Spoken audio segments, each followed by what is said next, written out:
देवी सर्वभूतेषु मातृरूपेण संस्थिता नमस्तस्यै नमस्तस्यै नमस्तस्यै नमो नमः। या देवी सर्वभूतेषु मातृरूपेण संस्थिता नमस्तस्यै नमस्तस्यै नमस्तस्यै नमो नमः।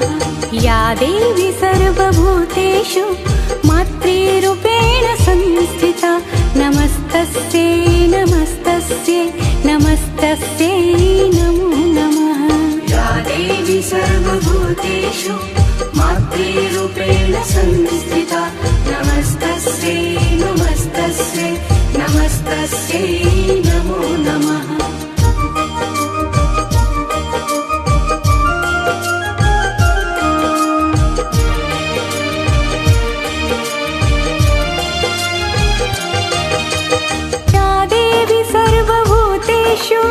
मातृरूपेण संस्थिता नमस्तस्यै नमस्तस्यै नमस्तस्यै नमो नमः। या देवी सर्वभूतेषु मातृरूपेण संस्थिता नमस्तस्यै नमस्तस्यै नमस्तस्यै नमो नमः। या देवी सर्वभूतेषु मातृरूपेण संस्थिता नमस्तस्यै नमस्तस्यै नमस्तस्यै नमो नमः।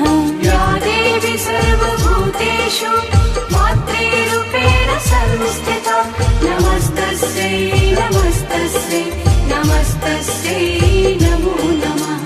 या देवी सर्वभूतेषु मातृरूपेण संस्थिता नमस्तस्यै नमस्तस्यै नमस्तस्यै नमो नमः। या देवी सर्वभूतेषु मातृरूपेण संस्थिता नमस्तस्यै